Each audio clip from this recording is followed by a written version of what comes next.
Efemérides de hoy, viernes 31 de enero, y es el día de Don Bosco, así que al patrono de la educación. Cierto, que una historia bastante, una historia realmente estimulante, la historia de Don Bosco. Bueno, fue, por cierto, que fue cura párroco en la Escuela de la Salle de Milán. Ahí conoció a su sucesor y, bueno, y su labor como al frente cuando crea este grupo de los salesianos dedicados exclusivamente a la educación. ¿Por qué se le llama Don Bosco? Bueno, porque a los curas en España y en Italia, sobre todo, no se les dice padre, sino don. Por eso pues, se le conoce a Don Bosco como a San Juan Bosco como Don Bosco. Vamos a 1876, porque un día como hoy se da una de las decisiones más trascendentales y sobre todo más violentas de la segunda, de todo el siglo XIX. ¿Por qué? Porque les he hablado varias veces de esa extensión del ferrocarril y sobre todo de los problemas de los presidentes de cómo unir la costa atlántica hacia la costa pacífica. Bueno, para aumentar o para despejar el camino, el gobierno estadounidense ordena a todos sus nativos trasladarse a reservas indias. ¿Y qué implica eso? Bueno, ahí vienen lo que llamaron los americanos las guerras indias, la más célebre de todo, pues la del general Custer, que terminó pues con sus rizos rubios, pues clavado y baleado, y todo el séptimo de caballería hacia el área de Nebraska. También pues todo esto lo que provocó y lo que ha sido, acuérdense, Iron Maiden, sobre todo, tiene una canción llamada Run to the Hills, Corran hacia las colinas, que trata exactamente lo de esta masacre, porque no hay otra forma de definirlo, la obligatoriedad de toda la población indígena norteamericana a irse a esas reservaciones. Una cosa interesante, porque nosotros, porque estos indígenas o estos grupos originarios no tenían relaciones entre ellos y no tenían relaciones, por ejemplo, los incas con los aztecas. Bueno, porque América es el único continente del mundo que, bueno, igual que África, que corre de norte a sur. No es lo mismo lo que pasa en Eurasia, que por ejemplo, para los que no lo saben, España, Armenia y Japón están en la misma latitud. ¿Qué significa eso? Que tú, si caminas en línea del oeste hacia el este, vas a tener los mismos sembradíos, vas a poder cultivar, vas a encontrarte casi los mismos animales. ¿Qué pasa si es de norte a sur? Bueno, que tu climatología cambia radicalmente. Por eso, pues no se dio esa interacción entre unos y otros, y obviamente esto fue lo que provocó que el ejército estadounidense pues encontrara grupos poblacionales dispersos y no unidos.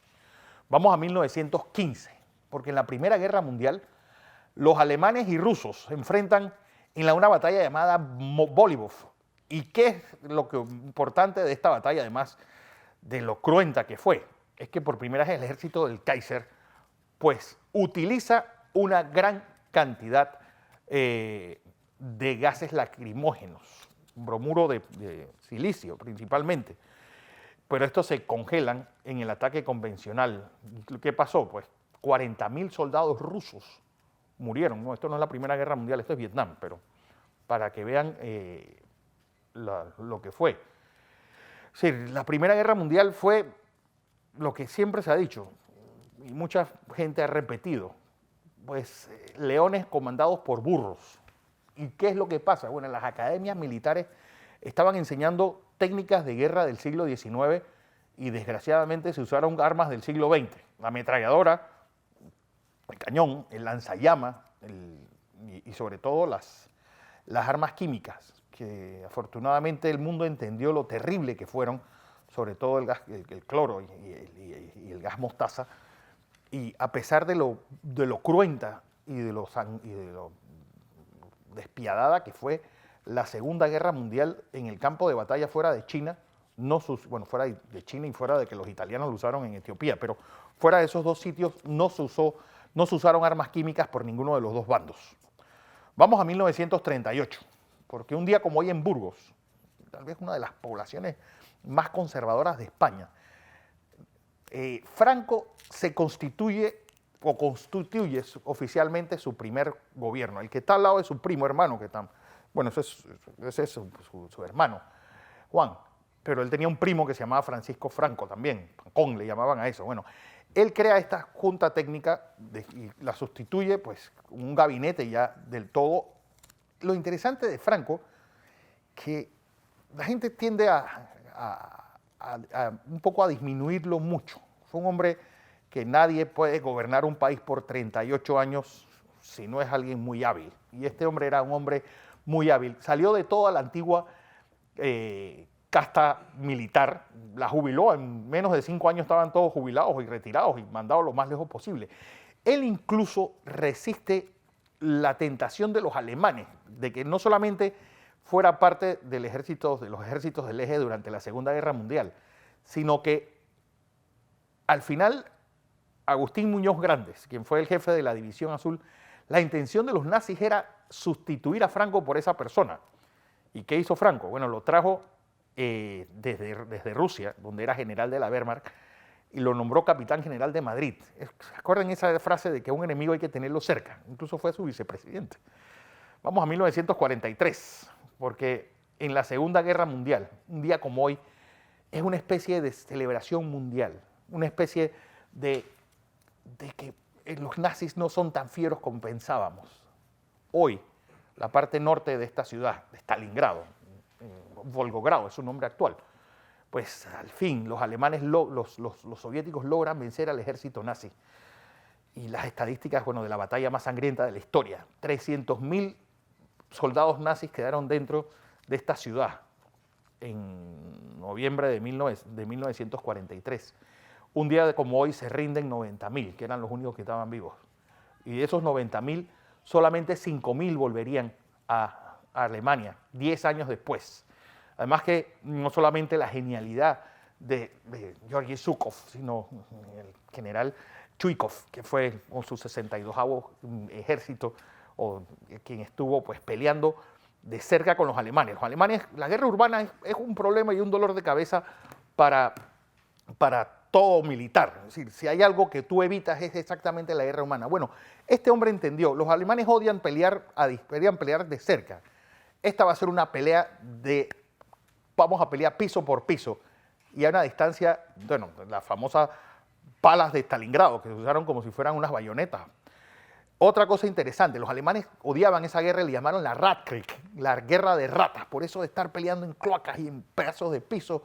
Y bueno, una batalla que les ha llevado al cine muchas veces.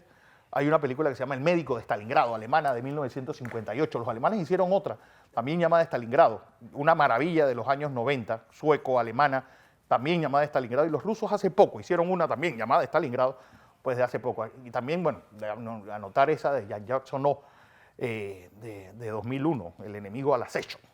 Vamos a 1945 porque esta es la ciudad donde nació Immanuel Kant. Incluso la pone, está en los momentos estelares de la humanidad. Bueno, esa ciudad, Königsberg, una de las ciudades más bonitas de la antigua Prusia Oriental, ya queda totalmente cercada en 1945 por el Ejército Rojo. Ahora se llama Kaliningrado, para los que quieren ir por esos lares, aguanta frío como el diablo. Vamos a 1968, porque en la guerra de Vietnam, un día como hoy, pues empieza la llamada ofensiva del Tet. Pues esto realmente es lo que cambia la imagen total de Vietnam. Un día como hoy, medio del año, de una tregua de Año Nuevo lunar, de repente, pues el Vietcong, unido al ejército de Vietnam del Norte, irrumpe en un montón de ciudades del sur. Inclusive se toma la embajada de los Estados Unidos en Saigón. Bueno, las imágenes de televisión provocan tal repudio a la guerra que Lyndon Johnson un par de semanas después decide no lanzarse o no buscar la reelección. Además que se da una de las batallas urbanas más cruentas también de la guerra. Bueno, la única gran batalla urbana y la última hasta la caída de Fallujah en la que ha participado el ejército de Estados Unidos. La batalla de la ciudad de Hue y la batalla de la ciudad de, bueno, al lado del aeropuerto de Da Nang también fue un desastre. Vamos a 1980, porque un día como hoy, pues en la ciudad de Guatemala, varios disidentes entran a la embajada de España, entre ellos el papá de Rigoberta Menchú. ¿Y qué ocurre? Alguien tira una bomba lacrimógena hacia la policía y esta pega con las rejas y cae nuevamente dentro de la embajada y se quema. Bueno, el embajador de España quedó totalmente sufriendo quemaduras de segundo grado. Muchos disidentes y campesinos mueren dentro de esta embajada y se considera, bueno, todavía está la gran pregunta si esto no fue parte de un ejército como lo era el ejército guatemalteco, de que esto no se volviese a dar. La cosa es que el incendio de la Embajada de España fue algo que tensó las relaciones entre España y Guatemala durante mucho tiempo. Así es, cosas de la historia.